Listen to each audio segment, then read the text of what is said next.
Hello and welcome to the first ever episode of the Misguided History of Professional Wrestling. My name is Scott and I will be misguiding you through this maze of sweat and spandex.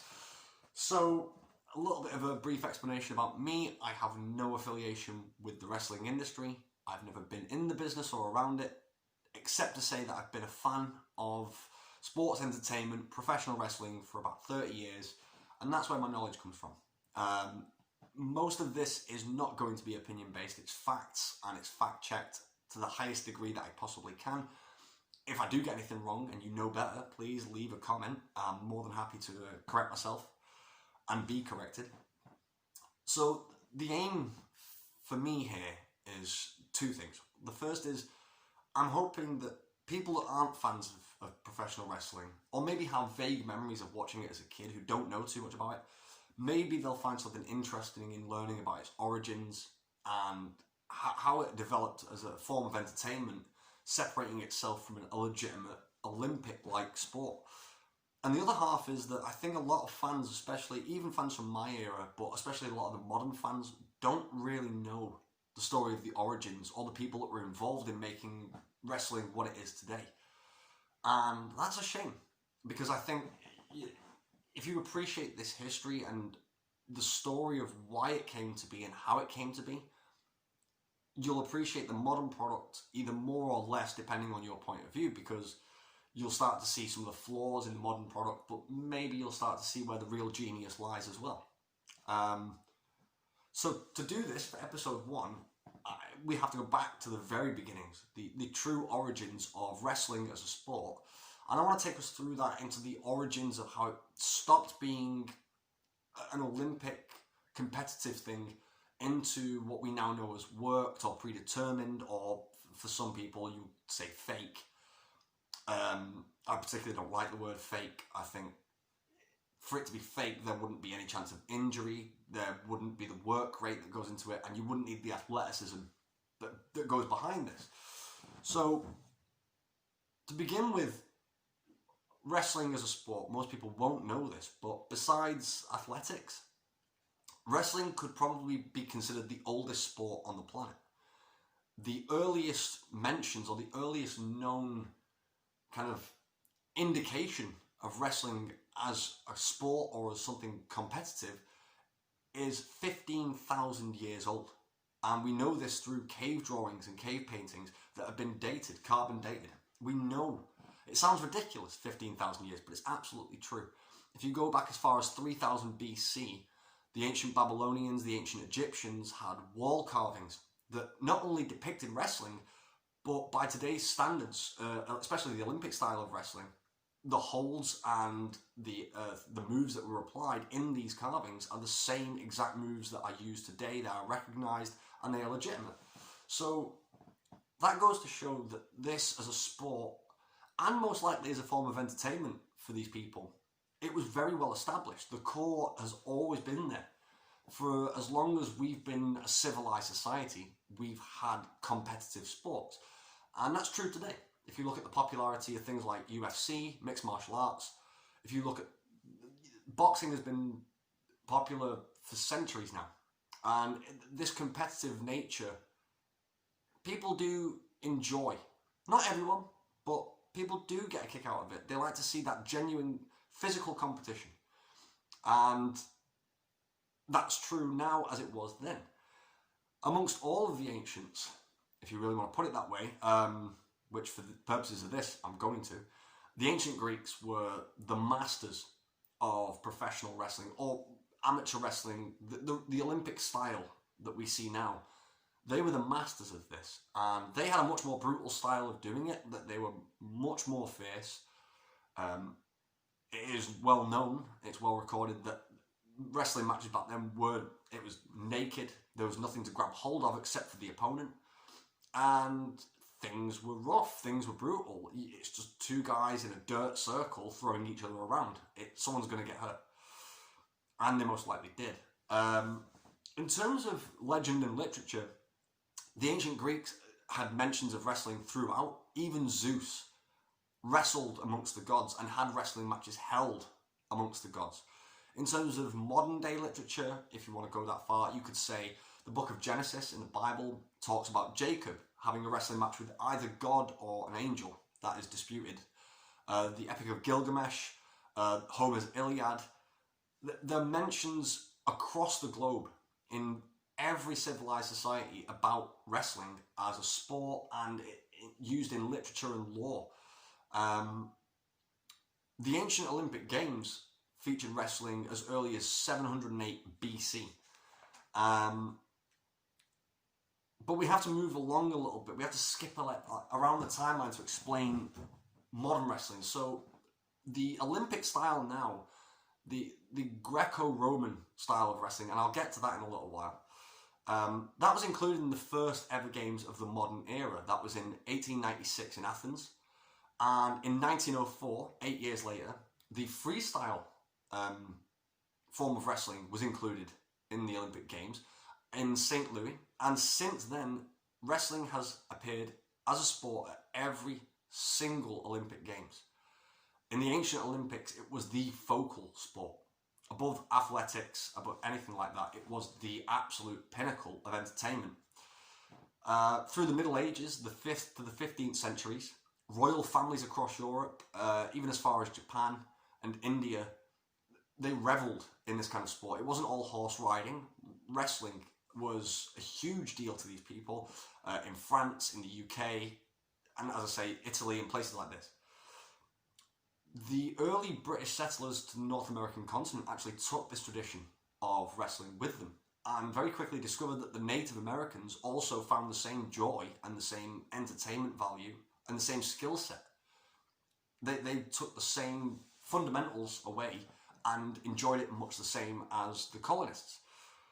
As the North American colonies developed in those early years, it became a popular kind of attraction at county fairs and holiday celebrations, and even used in military exercises and training, because before you had anything like martial arts in the West, this was your close quarters combat. This was your hand-to-hand grappling and restricting movement. So it's played a huge part in the development of the Western world as a form of entertainment, as a form of sport, and even to a degree a form of self-defense. So much so that former President Abraham Lincoln in his youth was also a wrestler and is reported to have had one loss out of a total of 300 bouts. And it's because of this that he is actually enshrined in the Wrestling Hall of Fame. You can go and look this up. Abraham Lincoln is a Hall of Fame wrestler in the legitimate sense. In terms of the United States, skipping around a little bit, the first ever wrestling tournament was held in New York City in 1888, and that was the first legitimate organised tournament. The international governing body for the sport, the United World Wrestling, UWW, that was established in 1912 in Antwerp, Belgium. And it was established as the International Federation of Associated Wrestling Styles. You will notice I'm looking down to read these notes because there's no way I'm remembering all of this. The first NCAA Wrestling Championships were also held in 1912, and that was in Ames, Iowa. The NCAA now still operational in North America, and have produced many great stars that have gone on to perform in professional wrestling. Most notably, I think it would be fair to say, would be Brock Lesnar, who not only a former WWE champion, but a legitimate UFC mixed martial arts fighter and champion of that company too.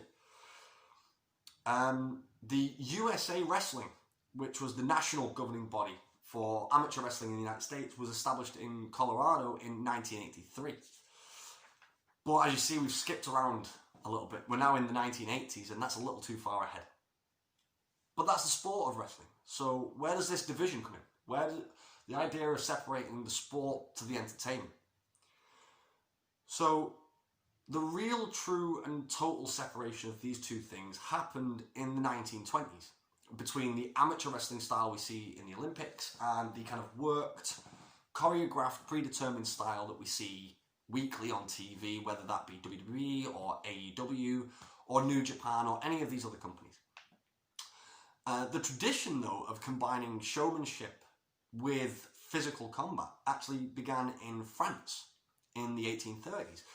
And what would happen is, again at public fairs and things like this, people were challenged from the audience to knock down one of their performers for a prize purse. And you can tell just by the names of some of these people, the showmanship element is starting to come in, because you've got people like Edward the Steel Eater.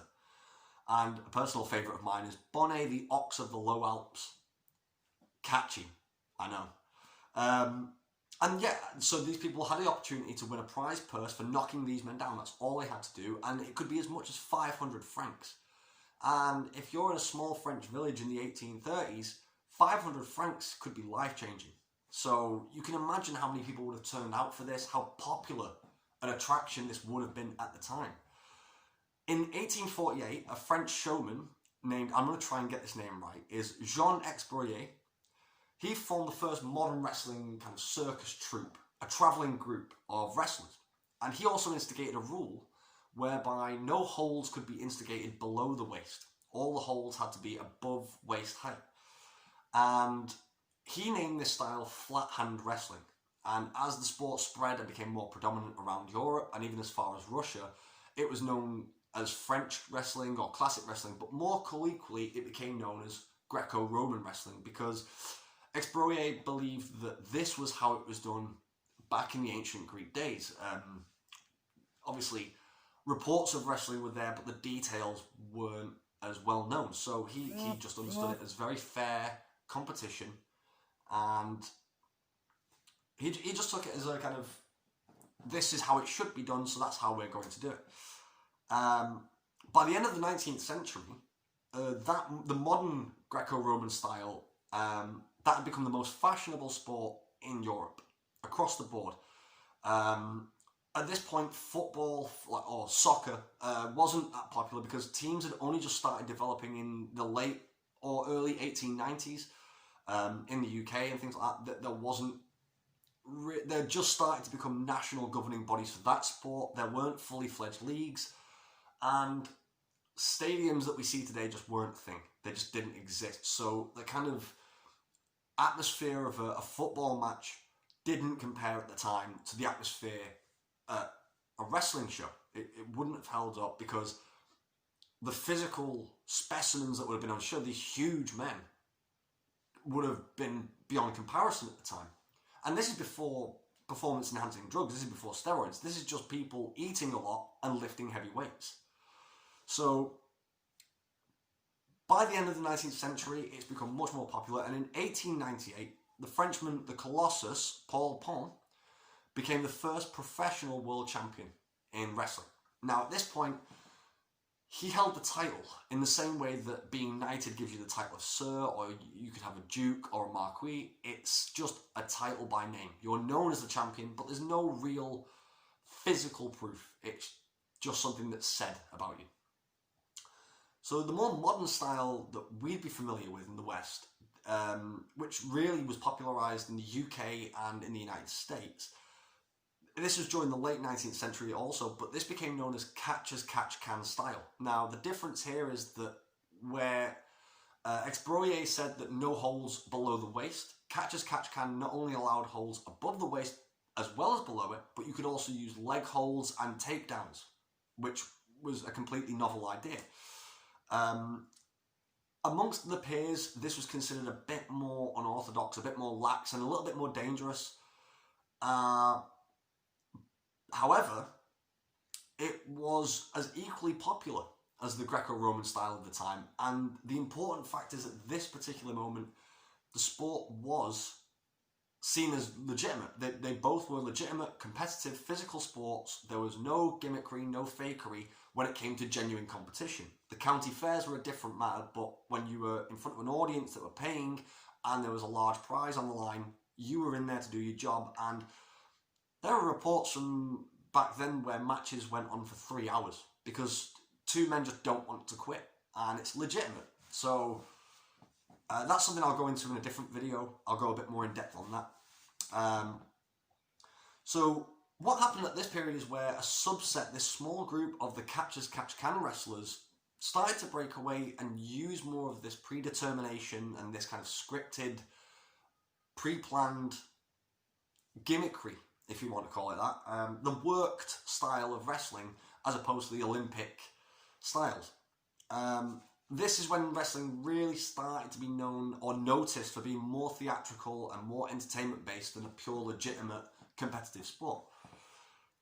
At the turn of the 20th century, wrestling starts being introduced to the wider public at county fairs and things like this as a filler for the strongman and the kind of weightlifting, the bodybuilders, because there's not much action in a guy just lifting a barbell over and over again and twiddling his moustache. But you put two of these guys in a ring bouncing off each other and suddenly there's a bit more excitement. And this went over wonderfully. This worked so well that in the end it literally pushed the strongman aside. It eradicated that for the most part because people just weren't interested to see that anymore when there was a genuine competition taking place. Of this period, one of the earliest stars was a guy called Jack Carkeek, who was a Cornish-American former miner who would challenge members of the audience to step into the ring with him, and if they could last for 10 minutes, they would win, again, a cash prize. It's always the way.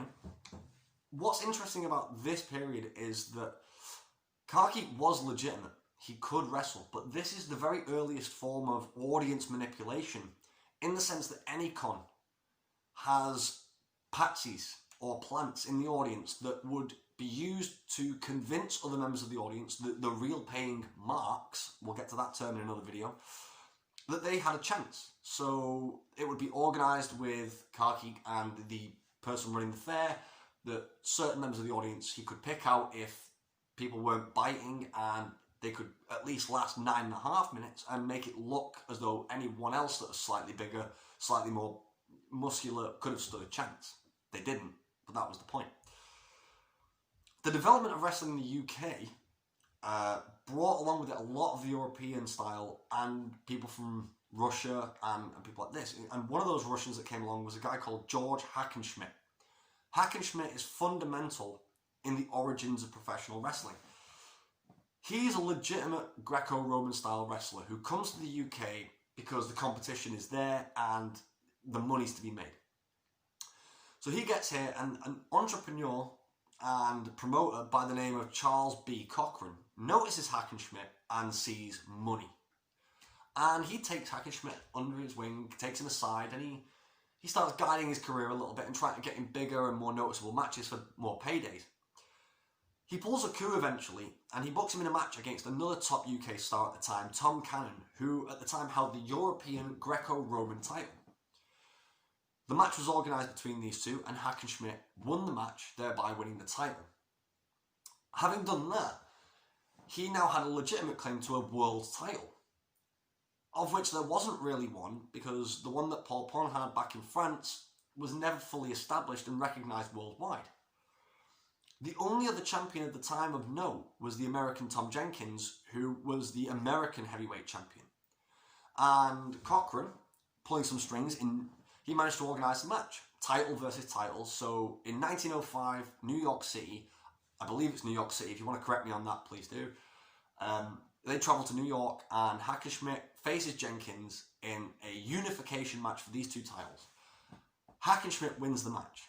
And for the first time ever, there's now a world heavyweight wrestling champion. And another key point is, for the first time ever, that not only is this a title, but to go along with it is the physical representation in the form of a title belt. The prestige now is associated with this object. In the same way that boxing is, in the same way that most sports have a trophy or a title, wrestling now finally has that same legitimate token. That icon of whoever holds this is the best. And this belt specifically was to represent the best catch-as-catch-can style fighter in the world. So Hackenschmidt, with this success, returns to the UK and gets booked on a series of dates in Manchester. And at the time gets paid this ludicrous amount of £150 per week, which in today's money is just short of £18,500. This is 1905, remember that? So, you know, the Great Depression hasn't happened yet. We're still approaching the First World War, and this guy can buy 15 houses in a week. That's something pretty special. So, just going to plug my charger in because this phone is about to die. Don't want that to happen. So that's a hell of a lot of money. The problem here is that Cochran starts to notice something about Hackenschmidt, in that Hackenschmidt is such a legitimate fighter and a legitimate champion. Nobody can beat him. Nobody can get past this guy because he's so dominant in his style and he's so legitimate that he just won't give in, he won't lay down for anyone. Cochran realises at this point that the crowd are going to get very bored of seeing the same guy winning every match. So he takes Hackenschmidt aside and expresses the idea that maybe he should learn a few more of the theatrical tricks from his former opponent, Tom Cannon. Hackenschmidt does this, and he realises, once it's explained to him, why the need for this is in play, because if he goes on to be so old that he gets beat because he's old, no one's going to be interested, and if he goes on to retire and there's no one to take the belt legitimately, the legitimacy of the sport pretty much dies with him. So, off the back of this is where we start seeing that core element of what is today's sports entertainment, this pre-working, this idea of picking somebody who you know full well is going to take on the championship belt for the next run and bring people in the door and make money. So, with the popularity of the sport growing in the West, Hackenschmidt, amongst many other top stars from the UK, exodus to the United States where there's even more money to be had. And because of this kind of flood of marquee names from the UK market, the business in the UK starts to decline, and the outbreak of the First World War in 1914 basically stops it dead in its tracks. The popularity of wrestling in general between 1915 and 1920 basically hit a massive, drastic downward spiral. People were short of money, the back end of a war, morale was low, but watching people fight wasn't exactly what people wanted at this stage because that had just been going on, and something needed to be done about it. A lot of wrestlers at the time have actually, it's recorded that they said that by 1880, the vast majority of matches were worked. They were predetermined, and there wasn't really that competitive edge to them, even though all of these wrestlers were legitimate, and they worked legitimately to the point of convincing the audience what they were seeing was real. Except for, at this time, the American audience particularly start to leave in droves because they're questioning the legitimacy of these matches. They're questioning whether or not its status as a genuine competitive sport stands. And the popularity wanes at this point, and especially after the retirement of Frank Gotch, who's a name we will come up to in a future video. When he retires in 1913, there is no legitimate star, there's no new face for the public to attach themselves to, so popularity decreases. The response to this is that three of the professional wrestlers at the time, Billy Sandow, Ed Strangler Lewis, and Toots Mondt, these three guys in the 1920s, they start their own promotion and they modify the in-ring style to bring in more fans. They make things more exciting. They were the first people to use time limits in matches. They were the first to use more showman-like moves, more flashy kind of exuberant moves, and also they gave people signature holds. So where we know now Steve Austin has the stunner and where Hulk Hogan has his famous leg drop, this is where it all began. And not only did they do that, they also included tag team wrestling for the first time, which allowed for a whole new dynamic of things like distracting the referee to gain an advantage, which serves to, especially for the bad guys, the heels, this serves to rile a crowd up and really generate heat, dislike for these people, which is exactly what you want, because if you don't know who you're booing for, how do you know who you're cheering for? This is a problem modern day wrestling seems to have really stepped in. Again, a future video. So, these three guys became known as the Gold Dust Trio because of their financial success.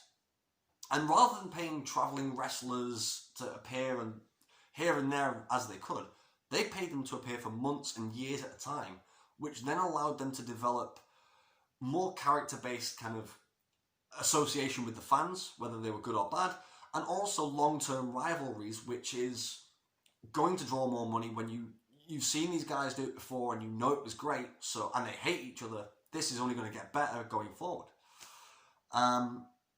So in the late 20s, because of the success that these three guys had and other promoters, the American kind of work style of catch as catch can became introduced to the English product, the British product. And the amateur wrestler in the UK, Sir Athol Oakley, he got together with another wrestler named Henry Erslinger. And they launched one of the first UK promotions. And they dubbed their style All In Wrestling because, again, submission holds are now a thing, leg takedowns, and all these new rules that the Americans have already introduced starts to come in. Unfortunately, because of this, there was a huge demand at the time for amateur wrestlers to join the business, but there was a serious dearth of people that had been trained, and especially people that could be trusted to be wised up to the business and explain that this isn't as legitimate as they think it is, as long as you know that it needs to look as legitimate as this. As a result of this, the British companies, to garner attention and get more notice, they start implementing the use of weapons and chairs and things like that into their matches, as well as more women wrestlers, and including, sadly enough, as a product of its time, mud-filled rings for these women wrestlers, because, you know, we had a lot to learn. And this all leads to the late 1930s, where the increase of violence in the sport, especially in the south of England, in London, the London County Council actually banned wrestling outright. And the business, again, sort of collapsed in on itself at this stage, and we're now on the precipice of the Second World War. So, obviously, things going forward aren't looking too bright and rosy for the wrestling industry. That's where I'm going to stop it for this video, because that's a kind of good overview of how this all came to be, and the brief nuggets of how the progression started to go from genuine competition into what we now know. In the future, I'm going to do more videos about in-depth things about certain names that I've just mentioned, George Hackenschmidt, Ed Lewis, people like that. I also want to talk more about key moments of that era, and especially title reigns and the popularity of certain figures.